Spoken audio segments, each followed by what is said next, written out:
ប្រយុទ្ធគ្នារវាងយោធាមីយ៉ាន់ម៉ានិងកងកម្លាំងទ័ពព្រៃជនជាតិភាគតិចការ៉េនបានរាលដាលដល់ប្រទេសថៃកាន់តែធ្ងន់ធ្ងរឡើងនៅយប់ថ្ងៃទី1ខែធ្នូឆ្នាំ2025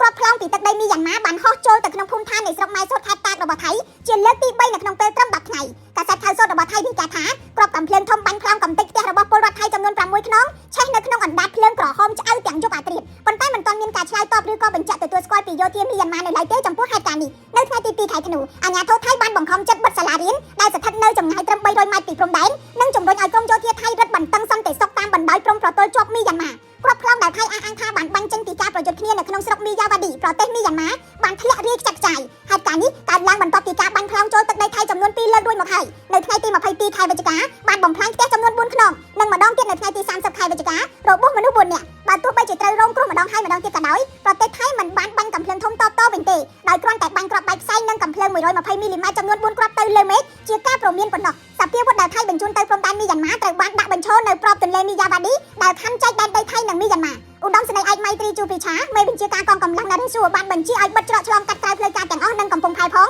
ខណៈដែលកងកម្លាំងយោធាមីយ៉ាន់ម៉ាបានរុលទៅមុខជាមួយនឹងអាវុធ